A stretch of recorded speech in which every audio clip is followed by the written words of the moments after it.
We are live here on another episode of the A-Side Live Chat. It is, of course, Friday. I believe it's May. Yes, May 1st. So, first episode of May. Joining me this Friday is A.K. Lee of MMA Fighting, our cameraman and producer, Casey Leiden. And joining us this week, we've had many UFC and non-UFC fighters on the show in recent weeks. I know we've been trying to do this 3 times a week during quarantine time, but we haven't had a fighter on in a long time that actually has a fight scheduled since this pandemic started. So the man of the hour is, of course, UFC heavyweight contender Ben Rothwell. Ben, before we get into the fan questions, I first have to ask, how has life been in quarantine for you up in the great state of Wisconsin? It's been a bit of a roller coaster ride, just because I had to close my gym down and just seeing all the people that have been affected by it. For me personally, it's not been so bad. Neo 2 came out right about when the quarantine started, so I jammed out on that for 2 weeks. And my training has been pretty good. I have a personal gym that's my trainers and everybody's been able to come to me, and I've been able to use the MMA gym. There's less than 10 of us, so life's been somewhat normal. But outside of that, just seeing the grocery stores and the public and to see where everybody is, and it's pretty crazy. This is something that's never happened in our whole history, and hope we get the economy back soon. It's kind of scary. Now, you do have a fight lined up. Has it been, like you've mentioned, you're fighting, your life yourself has been fairly normal, and you're in camp and you are able to train, but with everything you're witnessing going on outside of fighting, like you brought up the grocery stores, the real world is going through a pandemic, and MMA people may turn to for what's the word? A distraction, but they're nonetheless a thing going on in the world. Has it been difficult for yourself to focus on a fight camp during this pandemic? The hardest part is I was supposed to fight one guy for April 18th, in the middle of March. Pretty much, I knew ahead of time that Volante was from New York, and I'd called my manager and everybody. I'm like, I don't think this guy, he's going to be able to fight. And they're like, no, just stay ready.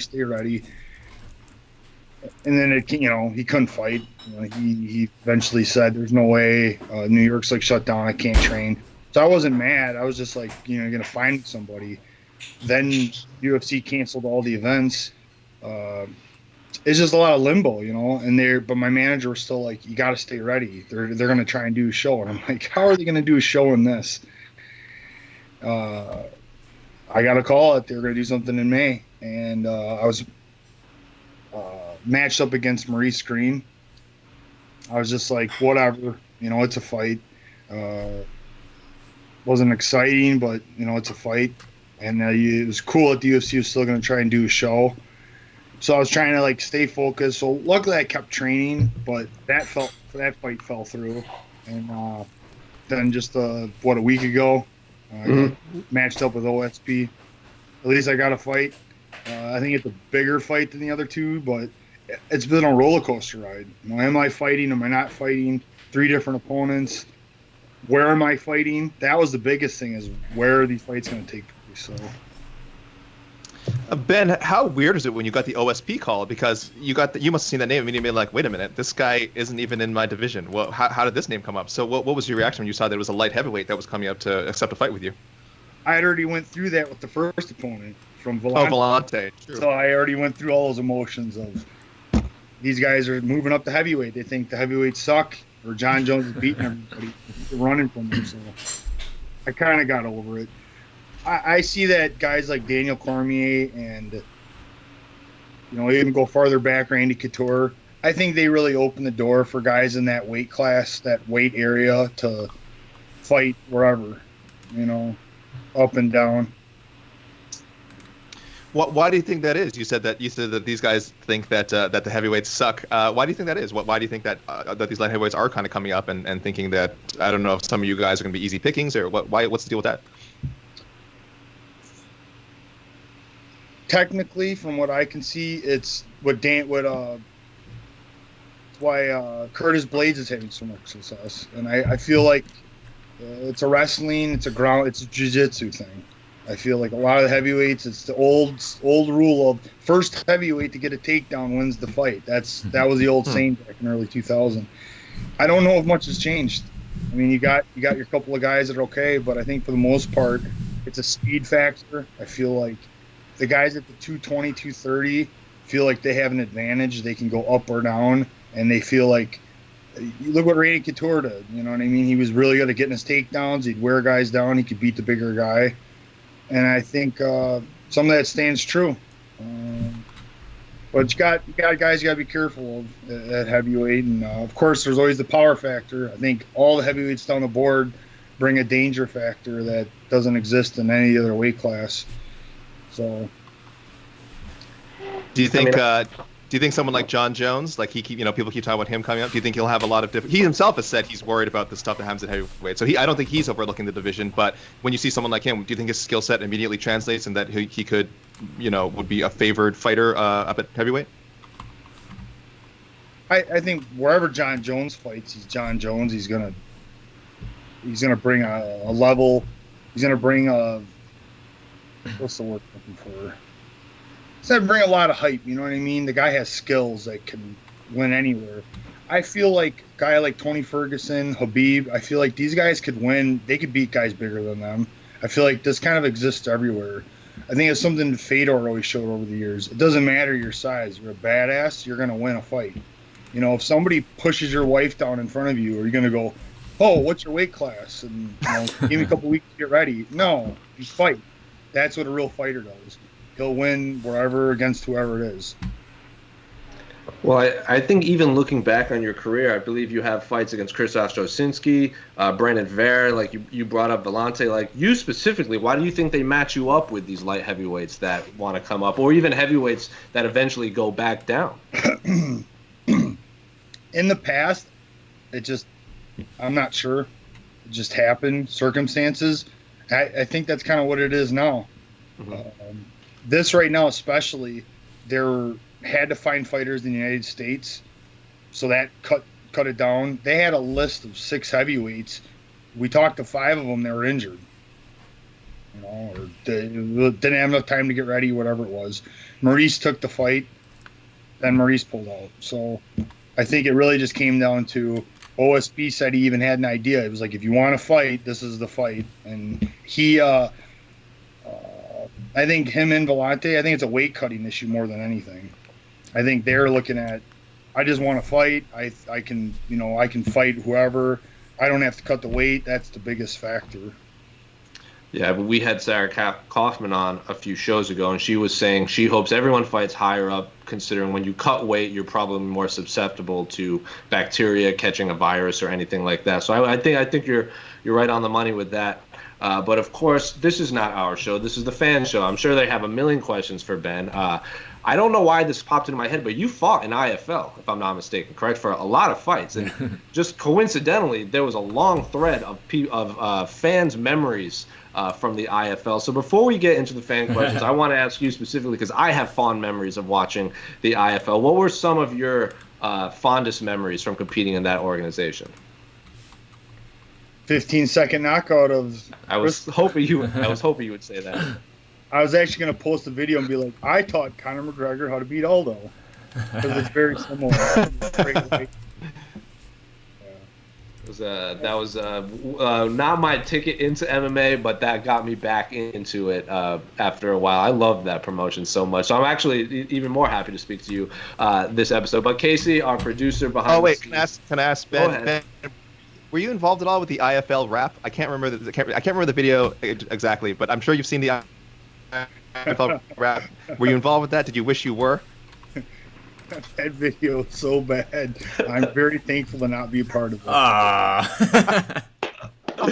Oh no, I forgot about that. Oh my gosh. But Casey, do we have the man behind the scenes? Do we have any questions for Mr. Ben Rothwell? Yes, we do. Actually, I'm gonna go to a YouTube question we got right now.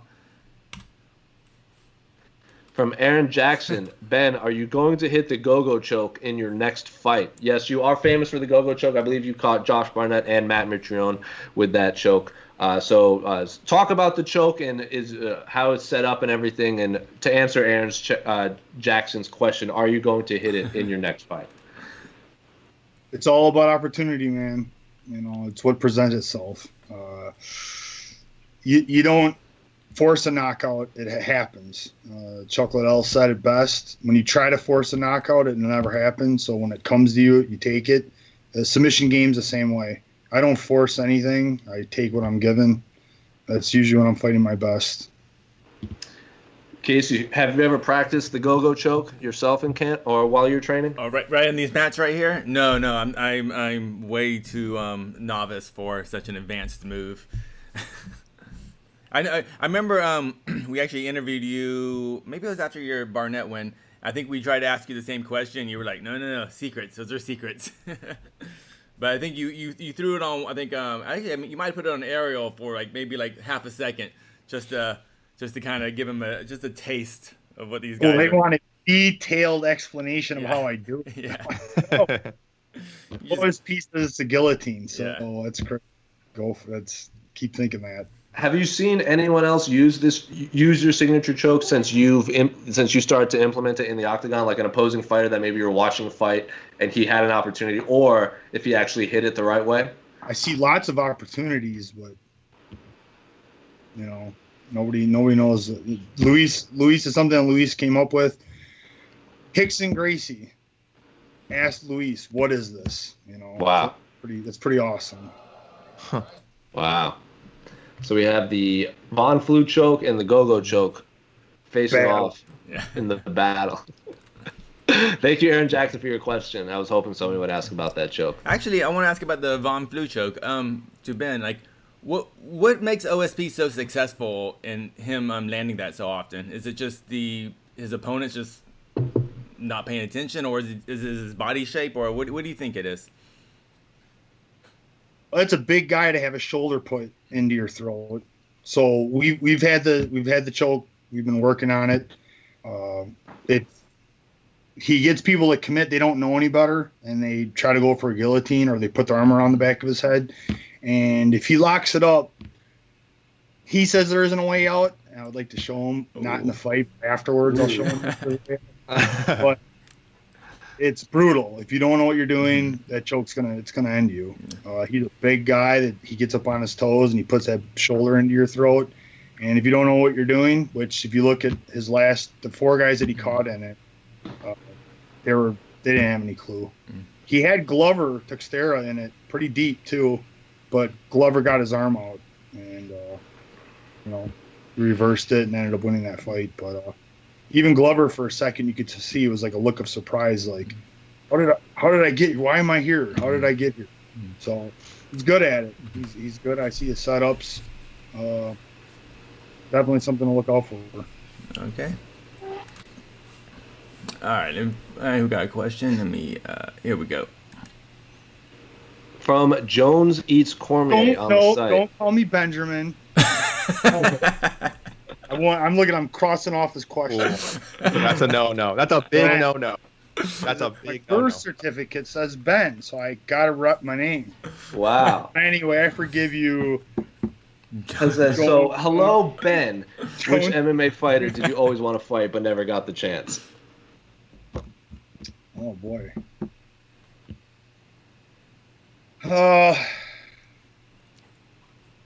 Right now it's Stipe. I was supposed to fight Stipe. He got injured and it didn't happen. And it's a huge fight. It would have been a great fight then. He's kind of high ranked now, so it's going to take some work from me to get there. But that's the plan. That was supposed to be on the Dublin card, if I'm not mistaken. Sir. Yeah, that would have been a banger. A lot of people say Fedor. That's usually the go-to answer, I think, for a lot of heavyweights. Any of those Pride guys like Fedor come to mind, Ben, when you think about fantasy fights that could have happened? Sure. Fedor is a legend. And had I beat Andrei Arlovsky in Affliction, I was going to get the fight. I was going to get to fight him. So that's my fault. I blew it. Man. I choked against Andre 2 times. Oh. Were you at that fight, Casey? I was at the Honda Center. That was when Fedor fought Tim Sylvia. Yes, sir. Yeah, I was at that. So Ben, were you already kind of sizing him up? I mean, I know you're a veteran. You probably try not to look ahead of your opponent, but was there that part of you that was like, because you said you knew if you'd beaten Arlovsky, was there a little bit in your head thinking like, oh man, what if it happens and how would I match up with Fedor? Yeah, it was part of the plan. Always is look at the top guys, and that's who you got to imagine you're fighting. Mm-hmm. Don't look at chumps. So Fedor was always the measurement stick, you know. If you have to fight Fedor, how are you going to beat him? So you're always trying to figure that out, and you got to be well-rounded, you know. And obviously, I think one of Fedor's weaknesses is bigger guys that were able to pass his guard gave him a lot of problems. So I would add been well-rounded when I fought him. Mm-hmm. Do you put Fedor at the top of the list of greatest heavyweights ever? I know a lot of people kind of put Stipe and Kane and Daniel Cormier in that conversation, but for pretty much a decade, it was Fedor. Fedor is above Kane for sure. Mm-hmm. I'm not kind of gunning the guy. That's always pissed me off that they give him so much hype. He fought Bigfoot Silva. He fought Junior Dos Santos. He fought Bigfoot Silva in a period of what? It's like 5 years. It's something just retarded. And he was the greatest heavyweight ever. It just blows my mind. Like, what are you talking about? Stipe, to his credit, has defended the belt more than anybody. That's, the guy is up there. He's definitely earned his dues. Stipe is on his way. I think, on his way. If he keeps going, he's going to be up there with Fedor. But Fedor, for you have to live in that time frame to understand that Fedor was the man. You know what I mean? That was for that period of time. He destroyed. Nogueira was the Pride champion. You know what I mean? He was so back then. The Pride fighters were the best, so to speak. And Fedor came in there and smashed him, and smashed everybody, and went undefeated for a long, long time. So, for the amount of years that Fedor held everybody off and was the champ and undisputed, he's always going. He should, definitely. One of all times, but right now it's I'd say between Fedor and Stipe. And where do you slot Daniel Cormier into that conversation? I know he's had a lot of success at light heavyweight too, but he does have that knockout win over Stipe. He's up there. He's up number 3. It's a battle between him and Stipe if this third fight happens because they both got to win on each other. So Daniel's done some great things too. I mean, he's up there. Ben, I like that you gave such a fair, objective answer because you fought Kane. So I would have thought this was your opportunity to just go like, you know what? This is the guy I shared the cage with. This guy's the best. I don't think anyone would have blamed you if you had said that. I know some fighters, again, like to say that they fought the best and just kind of not worry too much about guys that they didn't have the chance to fight. But you kind of you really gave a real answer there. You're welcome. Thank you for the question, Jones eats Cormier, and it's Ben, not Benjamin. Just a reminder. That's a warning. That's a warning, guys. You get banned. Every question says Benjamin from here on out. We're gonna change your title, your graphic too. Yeah. Here we go. Here's a question from YouTube comments. From Maria Gronin. After what fight were you the happiest and why? Interesting question. Mm-hmm. Knocking out Szynski in 15 seconds. 15 Really? seconds. No, I'm just. One of my interviews recently, I think before Struve, I said I don't get happy very much. But I do like knocking people out. It does make me. So Sorry, Ben. At what point in the process, kind of following on with this long question, are you happy? Is it during? I don't know. Would it be during training? Definitely not during weight cutting. But I mean, if you said when you knock people out, but like what else? In the fight itself, do you consider yourself to be happy at all? After the job's done, I'm getting my hand raised. That's the moment. That's all the blood, sweat, tears. It's for that. No, nothing to get. I mean, I like Brian Schaub, but that was an awesome knockout because it was such a critical time for me. I was in a really, really bad spot. Probably was getting in to get cut if I lost again. And not only was it a needed win, but man, did the memes that came out after were hilarious. I don't think he can tweet anything without that GIF popping up beneath his in his mentions. He could be, I'm doing a stand up in LA, so and so, and like one of the top mentions is always the gif of you knocking him out. It's up there with whenever Bisping or Rockhold tweet something, it's always a battle between fans in the comment section. So you're in that rare group where no matter their opponent, even though you fought years ago, will be tied to them forever. And that's what makes me like him even more, because he has all a reason to be hateful, and he's always super cool to me. He's always very respectful, and I gotta give look with him though. He's I feel like he's being successful outside of fighting. So props to him. He's doing a great job. But that was a good one. Thank you for the question, Maria Gronin. He's gonna be like, how could you not talk about Alistair Overeem knockout? But I got moments, man. I got moments. So if no one's ever watched Ben Rothwell fight, and you need to give him 3 fights to really show them everything, like to define your fight career, what 3 performances or fights in general would you show them? Alistair Overeem and Josh Barnett are 2, just those 2. Shows them a mixed martial artist. I submitted the best submission artist and knocked out a knockout artist. Those are the 2 fights. Still the only fighter ever to submit Josh Barnett, which is pretty crazy. But that is the fact. When I retweeted this, there was a question and it goes, "Hey, you said we've seen nothing yet. Have we seen it yet?" Someone answered. Yeah. I said that after I submitted Matt Matrione. I followed that up with submitting Josh Barnett, which no one had ever seen before. So there you go, buddy. I answered your question. And that submission over Josh Barnett, didn't he just come up? He had that big win at Metamoris, if I'm not mistaken. So he was like declaring himself the Metamoris heavyweight champion of the world, and then right away turnaround got submitted by you. Did he ever declare you the Metamoris heavyweight champion of the world? No, but it was Dean Lister, I think, too, right? Yes, it was a big win. But Josh I've always, been super respectful with. It was a tough fight for me because it was like fighting like an older brother. But once the cage door shuts, eyes turn red, get it done.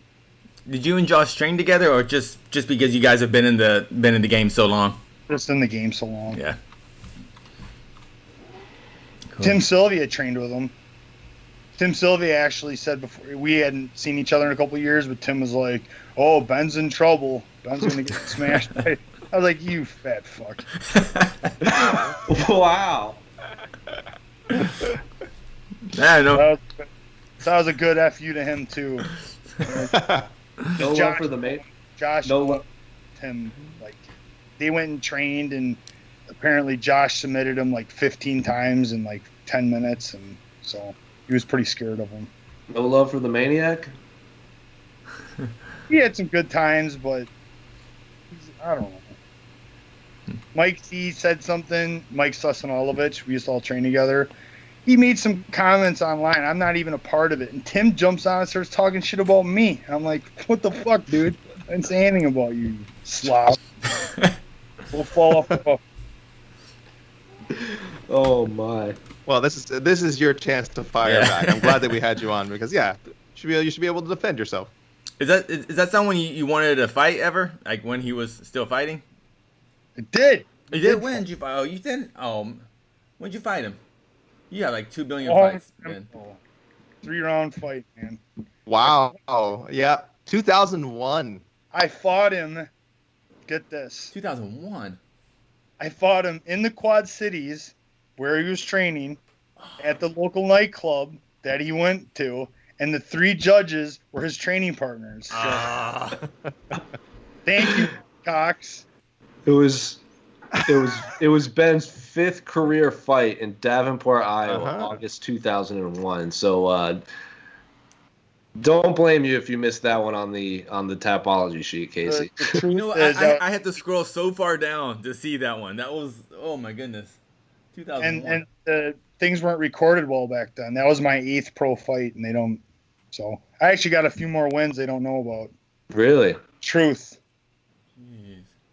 How many of your fights do you remember? I mean, if do you remember your amateur fight against Mike Hall? I remember every single fight. You do? Wow. You want me to tell you about that fight? Please do. That was from. We were Yeah, at go for it. Sorry. I come in. I'm 19 years old. No. I'm sorry. Mike Hall was in Indianapolis, or it was Fort Worth. Right. Sorry. I'm sitting here telling you I remember them all. I do. So it was a long drive because I was still in high school. That's right. It was my senior year. I was still in high school, and Ron Faircloth and Pat O'Malley drove me to it. I had to lie to my parents. They didn't know what I was doing yet. So we drive down there, and we go to weigh-ins, and I'm scared because this is my second night of fighting. It's my third fight, second night of fighting. Jesus. So we get there, and Mike Hall is weighing in, and we weigh in, and he's this big. He looks like Tank Abbott, but not as fat, and as tall as me. So he's a 20-year-old dude. It's pretty scary. I'm in high school, and we don't say anything. We weigh in, and we go out to the parking lot, and his brother yells out the parking lot, "You're gonna lose!" I went, motherfucker, and I went my feet up. That's it. I ended up knocking him out in 17 seconds. Wow. Right? It says 17 seconds. Do you have it up? It just has a win. It doesn't. There were no stopwatches back then. It was 17-second knockout. I stopped around the cage, and then my reward was to fight this guy named Ron Faircloth. So yeah, Ron didn't bring me because I had to fight Ron. So that's why I'm confused. I had to fight Ron that night, but at the time, Ron was a masonry worker, roided out of his mind. And before this show started, Ron came walking in, concrete falling off of his boots, dude, veins, dude, whatever. And I go to my buddy and I go, I hope he's not in the tournament. He was. And the guy he was supposed to fight ended up having like a heart attack seizure. So Ron got a bye. So I knock out Mike Hall and then had to fight Ron, which I beat. Yep, there he is. We ended up becoming training partners after that fight. So, God, man. when you're 18 MMA. years old, guys, that man was scary, let me tell you. MMA. I just want to say, unfortunately, I was just quickly looking. Ben's fight with Tim Sylvia is not on YouTube, so unfortunately we cannot judge for ourselves and do a little robbery review of the fight.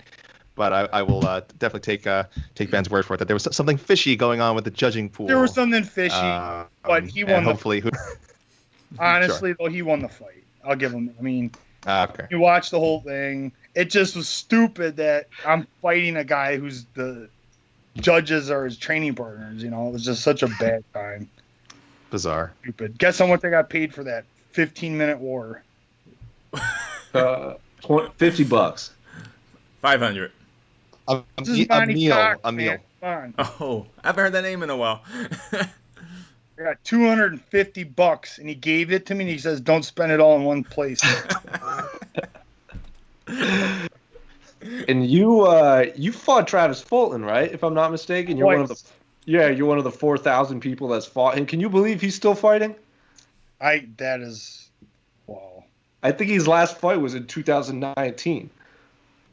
Unreal. He's like a circus performer. Oh yeah, there's an interesting article of him on The Athletic where they interview him and he's talking about fights he's had, like five fights in one night. There's like a story where he's fought in the same guy like 9 times because whenever his opponent falls out, he calls this guy saying, "Hey, 7 times the charm, man. Come on down to the bar," and then they just fight there and he wins every time. So that just goes to show you Travis Fulton right there. But man, good Lord. Fought him twice. Do you remember both fights? Yeah, the first one was in Racine, Wisconsin. I ended up putting him in a Kimura, and one of the rare times he didn't continue, said I hurt his arm, and that wasn't normal for him. And then I fought him in the IFL, and I put him in a Kimura again, and he didn't want to tap this time, and I literally go, "Travis, your arm's going to break, please." And then he finally tapped. Jesus. You said I'm just did some quick that fact to him checking during the fight? Like, you kind of like... Yeah, I was like, my face was right here, and I'm like, "Travis, your arm's going to break, bro." I'm like, "Please."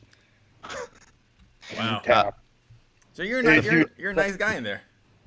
Oh, man, but I mean, he was like it's the Iron Man. You know what I mean? There is a respect. I had him dead to rights. I knew he wasn't getting out, so I could say that. There's some situations you just got to go for it. And the guy doesn't tap in time. It's unfortunate, but you got to go for it. I had him in a situation where I was on top of him. He couldn't move. You know, I was in complete control, so I was able to do that. Yeah, his career record right now is 255, 54, and 10. He has 104 knockouts and 143 submission wins. Just saying those numbers he only has 8 decisions out of 255 wins. Only 8 of them have reached the judges' scorecards. And Ben, like you, he said he can remember the details of like every fight. So I don't know what it is about you guys. You guys who go like 50, 60 fights. I have no idea how you, or I mean him even more. I don't know how you guys remember that stuff. But I will say, fact checking, you are correct. Just for everyone out there, he did fight Travis Fulton the first time in Racine, Wisconsin. Wow. Steel trap. I mean, his is more impressive. That's a lot more fights to remember. He has more submission wins than fights I've covered live total. From Sports Week MMA, I would ask Ben if when he said to John Anik that we have seen nothing yet, what did he mean by it? He answered this, yeah. Oh, this is the question. Also, how annoyed was he that Anik didn't let him cut his promo and walk away, instead tried to ask him his bland question? Listen, John Anik caught so much heat for that. Let's not bring him up no more. Let's put to bed. Let's let it sleep. So. There you go. Hope we answered your question, Sports Talk. All right. Sports Week, let's say. From Cam Kelly, hashtag the A-side, at Rothwell Fighter. Cowboy said he sometimes doesn't show up mentally come fight night. Is that something you've ever experienced, and is that feeling something you can train to overcome? Cheers. So, yes, for those of you who haven't heard, I'll set the scene a little bit. Donald Cerrone recently gave an interview to ESPN saying before his fight against Conor McGregor in January, he was not mentally there, quote, didn't want to be there, which actually echoed the comments that we had Brian Kelleher on the week after the fight. He fought on the same card and also shared a locker room with Cowboy Cerrone before that fight. And he said Cowboy looked like he wasn't even there when he was warming up. So Brian Kelleher called it in January. Cowboy Cerrone confirmed it months later. But Ben, to answer this Cam Kelly's question, have you ever experienced something like that before a fight?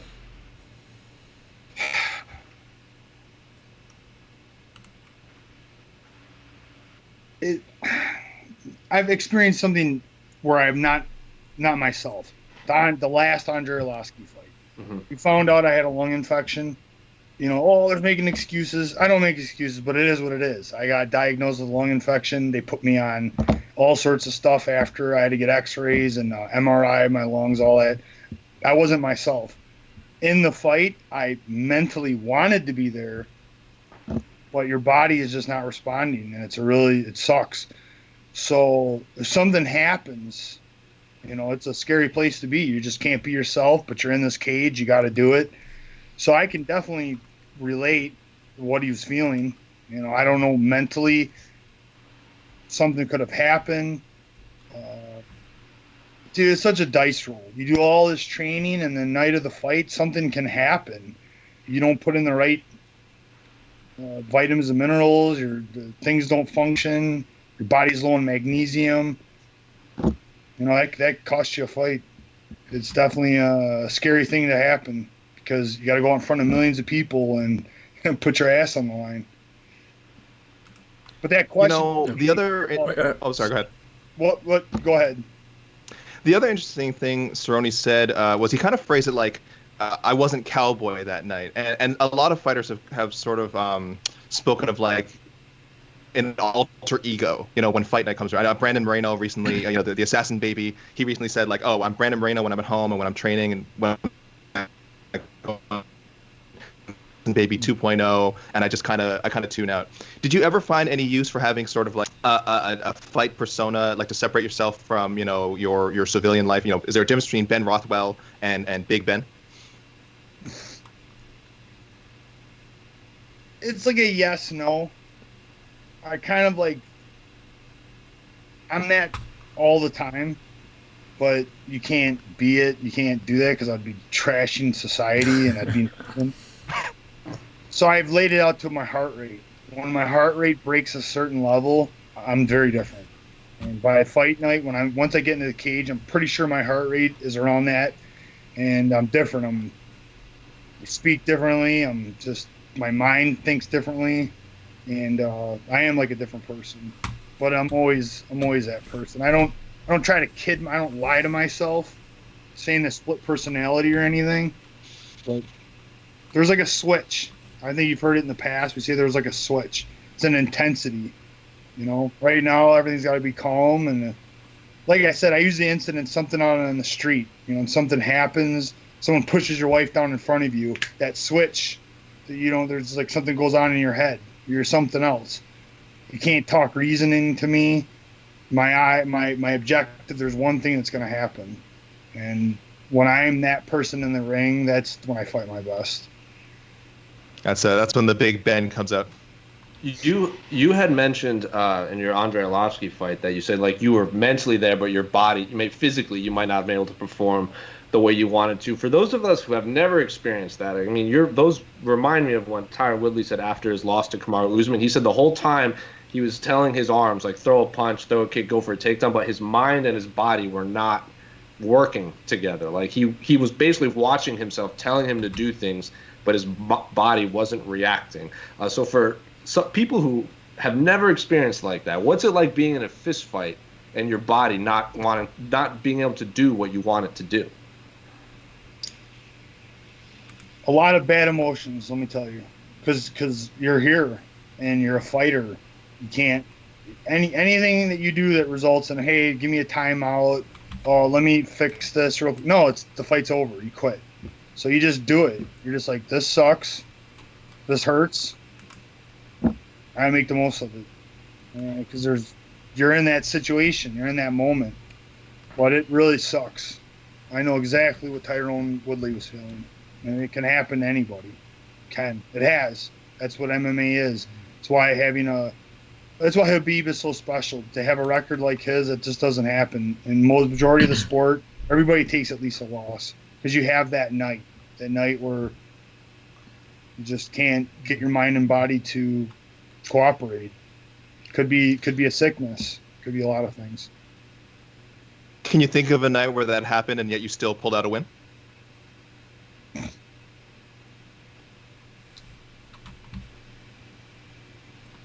I would say to a degree, anytime the fight goes a little bit longer, some of that starts happening, a little bit of a battle. Mm-hmm. Say, Brandon Vera. The second round, it was like I was kind of like floating around and not really being myself. And then you see a trigger switch in the third round where I snapped myself out of it. Same thing happened in the Stefan Struve fight. He was coasting to a win. People blame the kicks, man. Rewatch what a bunch of nonsense. Whatever happened is the trigger switched, and that last minute 20 was me being me. That's how I need to fight. That's when I'm very, very hard to stop. Well, thank you so much for the question, Cam Kelly. That was a fascinating answer from professional. Can we talk about this real quick? Because of A comments. What's his name? Stephen A. Smith, yeah. Stephen A. Smith knows sports. He goes right away, he rebuttals and says, y'all going to apologize now? Y'all think I'm crazy? But this doesn't line up. When I read that, I go, this doesn't line up with what you originally said, though. What he originally said was far more harsh and not anything related to what Cowboy. It wasn't like Stephen didn't say, Cowboy doesn't look like he's himself tonight. Stephen said, this is an embarrassment, and he quit. I don't think he asked for forgiveness, but dude, you're not even talking the same thing. Your first set of comments were an attack, and it wasn't any kind of forgiveness. It wasn't any kind of hey, Cowboy doesn't look like himself. No, you called him a quitter, and you were saying things like. Saying things that like a lot of fighters took offense to is you don't know fighting and you don't know what it's like to be in that cage. So don't act like you know what it's like to be in the cage. You don't. until you get in the cage and you understand what that real true pressure is like, having someone across from you that's trying to end you in front of millions of people, it's not like any sport in this entire planet. You have no idea. So to stop trying to pretend like you know. You don't. I respect him. He knows football, dude. He's a great speaker of all these other things. But it's why Joe Rogan came at him. And he seems like the kind of guy that's always right. He's never wrong. He can't be wrong. He's always right about everything. That in itself is a huge human flaw. So good luck with that, buddy. You got to work on that. We all can be wrong. You got to know when you're wrong and learn from it. I love it. I am not a Stephen A. Smith fan. I will just put that out there. Like Ben said, all respect to the success the guy has. His persona that he's developed that gets the attention that he wants and has furthered his career. That's great. But I totally agree that he's misinformed about a lot of things, especially about MMA, as Ben so eloquently pointed out. And thank you for putting him on blast because I think that was.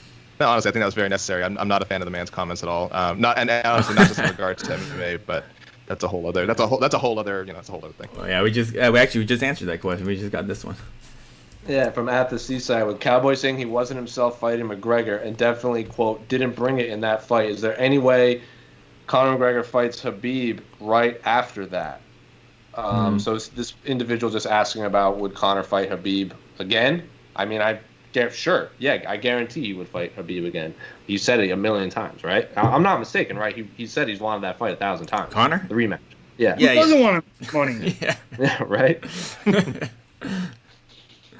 Yeah, it's not a bold statement there. Yeah. I do want to ask Ben something that Roxanne Modafferi was on this show last episode, and she didn't get to answer this, but someone asked for her input on how fighters view the media and what our roles should be. They asked us what we thought our roles should be, but they wanted a question directly from a fighter. So as a professional fighter who's done the media days, done the press conferences, done the scrums, done the interviews, how do you view the media's role, and what do you think our role should be?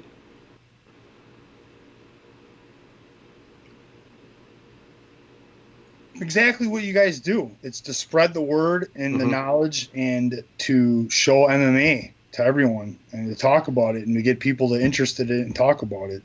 The problem is it's just like fighters. We're not equal.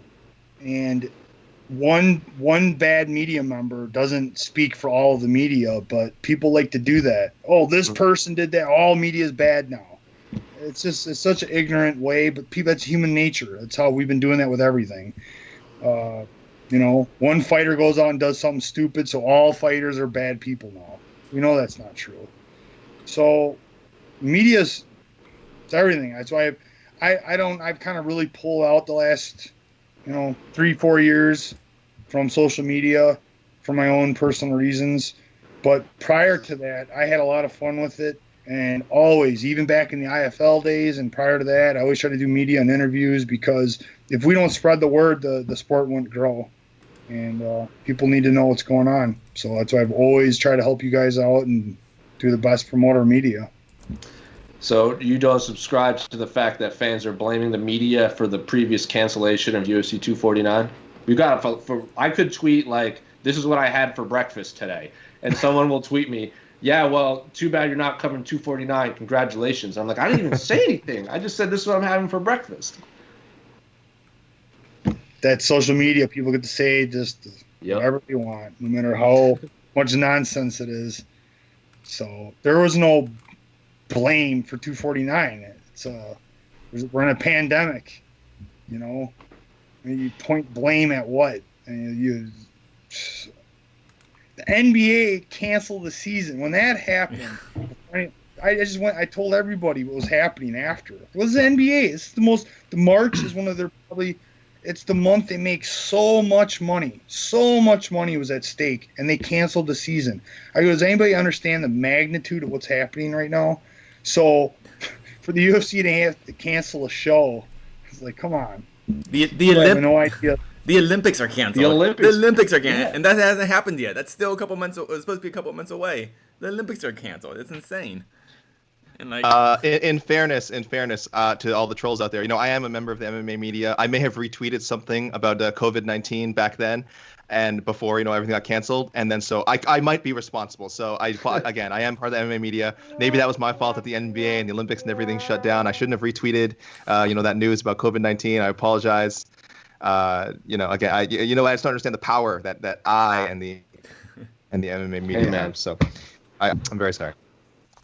Ben, but for yourself, I want to ask Ben, for yourself, has there ever been something written about you in the media or one of you, or any story that you like really objected to, kind of those frames, like, well, hold on, like that's, maybe I said that, or maybe that's what I did in the fight, but that's not fair the way you put it. Has that never happened to you? It happens. I said something that was completely taken out of context or misquoted in a sense.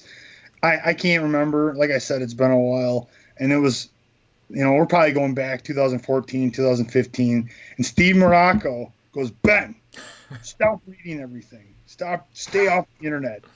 Stop reading stuff, because I would call him and I'd be mad. I'd be like, why did this person do this and this and that? And he's like, stop reading everything. No, I'm going to keep reading everything. I'm like, go. I'm in the shadow watching you. I want to know what you're doing. So it's happened, but again, like I said, there's good people, there's bad people. It's just the way it is. Mm-hmm. You can't quit because one person messed up. We got to keep going, because for the one bad, there's a whole bunch of guys doing a great job, doing a good thing, and that's why we have fans. Without the media, the fans want to interact, they want to talk, they want to have something involved. That's what you guys do, and it brings life to the sport. So you're necessary. You're necessary. That's the way it is. Yeah, and hey, shout out to the fans as well. Obviously, without the fans, we don't have a job. Obviously, the fighters, I know you guys need fans. So definitely, when we joke about trolls and stuff, I still think that's a vocal minority, and I really do think the majority of the fans are just good, supportive people when it comes to MMA and supporting media and supporting fighters like Ben. From @Duke Sloshy. We're all friends. Twitter. Everyone's friends. Everyone is friends. You've touched on it quickly, but I'm curious to know what you think is more impressive: a one-punch KO or 5-round drubbing. As remarkable as it is when McGregor crumpled Aldo, I'd have liked to have seen the rematch to truly answer who was best. So, Ben, what is more impressive, a 5-round beatdown or a one-punch KO quickly? Well, it's like a dual question. Sure. Or dual answer, I'm sorry. There's impressive and there's shocking. Masvidal hitting Askren, it was like both. But the shock factor, and I think Dana White just said it's his all-time high, but I remember watching that fight and my jaw was like, and I could hear in the TV, the arena was like, all the people around me that was watching with me were like, wow. It was impressive at the same time. Then to watch later on that he had set it up, he was practicing it, it's impressive. At the same time, someone that gruels out 5 rounds in an exciting war, how can you not be impressed with that too? So I really can't say it's one or the other. I'm impressed by so many things when you see things like that happen in the sport. Guys that have the ability, because it's not an accident. You train to have your muscles work that way, to snap that punch just right, to have the accuracy. Sure, for the fans watching, like, man, it was only 15 seconds, but it didn't change the fact that I spent 3 months in a training camp. So, yeah, I guess I'm impressed by all of it because I know what goes into it.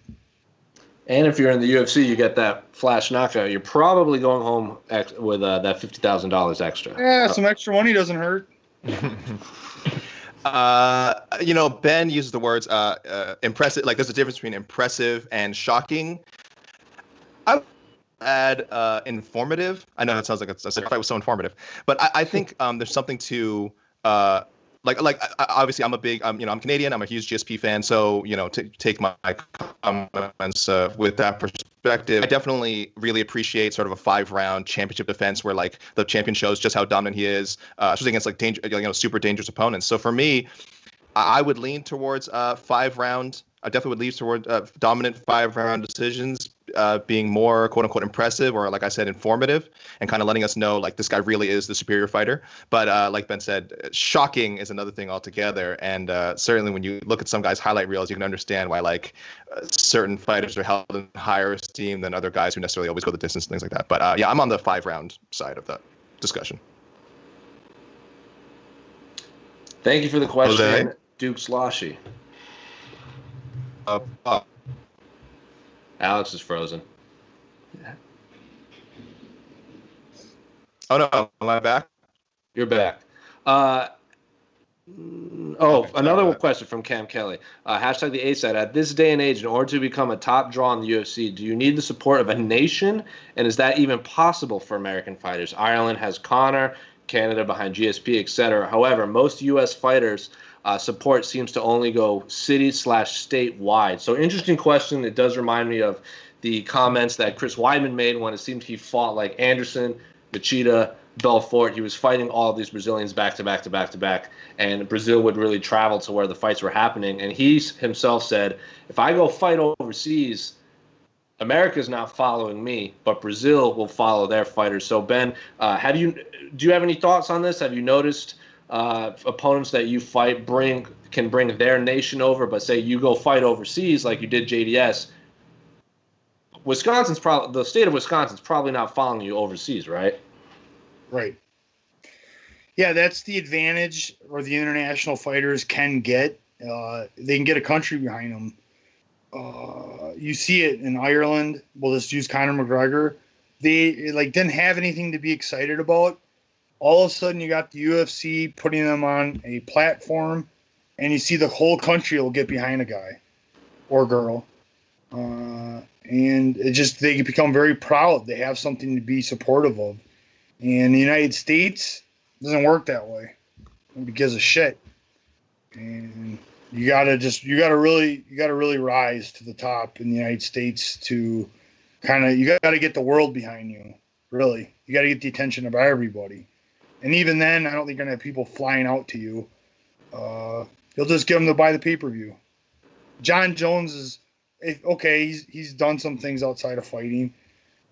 He still has a ton of fans. And say those things didn't happen, regardless. I don't think a whole bunch of people are flying. If he even did fight internationally, I don't think a whole bunch of people fly over to see him. I don't. It's just how we are. People watch by the people. And in the other countries, it's like they really get behind it. And it is impressive.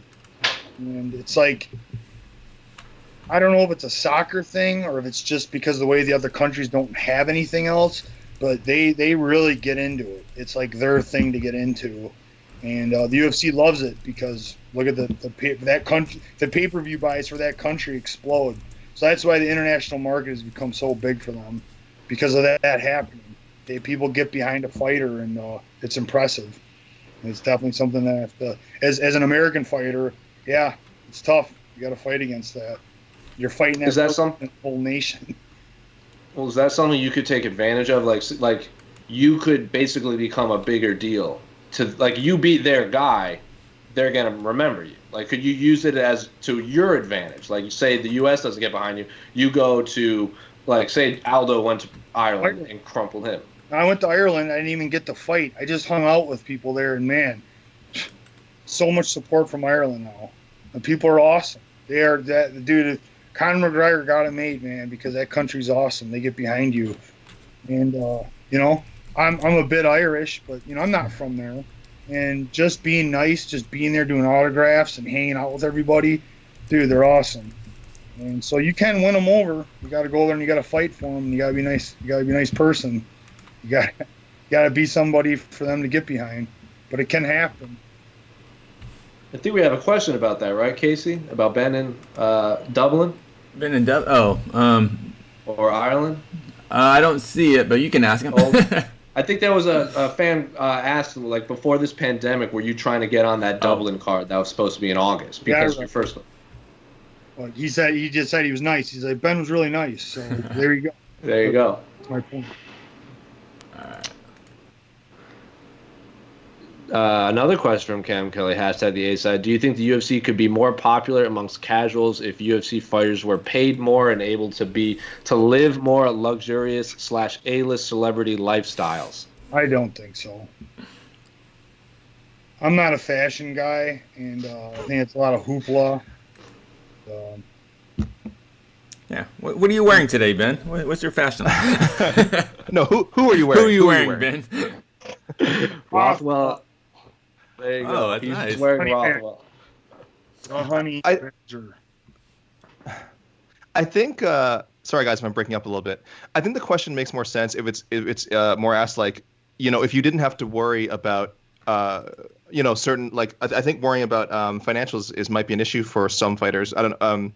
So if you could just focus solely on training, if you were so well taken care of and so well compensated that you could just solely focus on training, do you think it would improve the quality of fighters overall? Well, it's tough to say. I think it's individual because I can't tell people how to spend their money. But I know guys that have made a lot more money than I do, and they don't have what I have now that times went by. I own a gym. I told you I have a 700 square foot training facility that I turned my garage. Okay, so I don't get to park cars in the garage, but let me tell you, during all of this, it's really nice to walk 5 feet out and have everything I need. And I know guys that are making complaints about not having a place to train, but I'm like, wait a minute, you've made a lot more money than me. Nobody stopped you from making a gym. So it doesn't matter. If you give people the money, they're going to spend it however. Yeah. And I was still figuring out ways to have better training, take care of my trainers, to have stuff. So, you can't deny that if we give more money, could the guys like me have better training, do better? Of course. I just don't see it with a lot of guys because I think they're still going to blow the money on whatever. You give them more money, that's more money for them to go blow on the stupid shit they were going to go do anyway. So it's hard to say. We all want more money, but what you going to do with the money, who knows? Yeah. Well, we're up on time, Case. Do you have any more questions for Mr. Rothwell before we let him go? No, we just had kind of general questions about MMA stuff, but nothing for Ben. I think we've answered most of the fun ones. But Alex, you have any more questions? Well, one thing I wanted to see those. I don't know. Can we see one of those swords, Ben? I don't know. Those swords. I haven't, right? I mean, sorry for people who are just listening. We'll try to describe the swords later when they listen. But for YouTubers, please enjoy this. So this is a folded blade, actually. This was kind of hard to get. You can see the Hammond. So that's where they put the clay. See the wavy lines? Mm-hmm. See, they put clay, and it's a differential when they do. It's a heat treatment. So this was actually the old, this was done the old way. This sword was made in Holland, but it was done in the old Japanese way, and it's not easy to come by. But so when they did is they put clay, and see when they got this metal super hot, they quench it. That's what creates the difference in the steel, and that's where you can see where the metal is. So what it does is it makes this back part very flexible, and then the blade is very hard. If it was all one type, it would shatter. So that's a little bit about samurai swords. This is one I'm proud of. Super sharp. I'll cut a pig in half. Jesus. I don't know why I used a pig. But I just thought about hanging up a pig and cutting it in half for some reason. So this is one of them. Got another How many are up there? I got 4 of them up here. You have names for them? Well, this one was named. Yeah, there it goes. There's the kanji. You see the kanji? Here's my camera. Oh, yeah. There you go. We see it, yeah. There it is. Perfect. So this is a Demon Warblade. Whoa. Jesus. It's no My joke, God. guys. You thought Ben Rothwell couldn't be any more dangerous. You didn't even know. You guys didn't know. Ben, we did want to ask because you will be fighting in Jacksonville, What have you heard sort of about safety precautions? Have you been tested? Have they told you when you might get tested? What's the kind of the general picture there regarding COVID-19 stuff ahead of fight week? They sent the email yesterday. It says when we arrive, they're going to be tested. And we tested each day we're there. From my best of my knowledge, the hotel is completely like bought by the UFC for this period of time. So there'll be no public there. You have to wear a credential apparently just to be on the hotel grounds. And they're not allowing anyone outside of licensed people to be there. So see when we get there. So you feeling all right about it? I do. From my word, I'm going to fly now because I heard the airports are safer than a gas station. So, How many more people in Walmart right now than the airport? How many people are coming with you to Jacksonville, Ben? 3 corners. 3 corners. I think that's the average. Well, any more questions, Casey, from either you, Alex, or YouTube, Twitter, Facebook? You guys better hurry up, man. I don't do this often. Oh, yeah. It's my first interview this year. I only did one last year, so Wow. It's an exclusive. We got a couple requests for the laugh, but Oh, yes. I don't want to. Ben's not. He's not a jukebox. You know, I can't just tell him to laugh for me, but I want it to come natural. He's not a circus freak. Yeah. You don't just I'm not order him to. freak. My face today. But I just gotta say, Ben, I love watching you fight. I love. I think when you fought Josh Burnett, when you did your jig for the open workouts in the ring I was like, I don't understand. This guy's a star. He can dance. He can drop promos. He can fight, and I think you're the whole package, Ben Rothwell. I'm just saying. I appreciate it. We got to get back in action, man. I've had some time off, and I went through hell, but I came out the other side, and here I am. So let's make the most of this last couple of years I got. Yeah. Hey, if people want to see him, the Ben Rothwell laugh or the Ben Rothwell jig or whatever new move he plans to break out, May 13th, right? Well, we'll see. We'll see after May 13th. Night. Tune in May 13th. Against Ovince St. Preux. Now, before we let you go, is there anything else you want to say to our listeners or fans or anyone else out there? I just appreciate everyone. You know, I really appreciate the fans. Any of the fans that have met me, you know it. I smile when I take pictures, and feel free. I don't see much on social media, but I'll check it out. So if you guys got questions and things you want to ask me, just hit my Twitter handle. Hit it up on Instagram, and I'll try to get back to you. So, like you said, we're here because of the fans. So you guys come first. You're the reason we get to do this. It'll be sad to not hear your roar in the arena, but I'll do my best to imagine at your homes freaking out, because that's the kind of show I want to give you. Well said. I don't think we can top that promo right now. But, of course, this is Jose. That was Alex. That was Casey. Thank you so much, Ben, for joining us this Friday, the first episode of May, especially because he's in fight camp right now. You can find us on Stitcher, Spotify, Google Podcasts, Apple Podcasts, YouTube, all of the podcasts. But until then, we'll see you on Monday. We're out.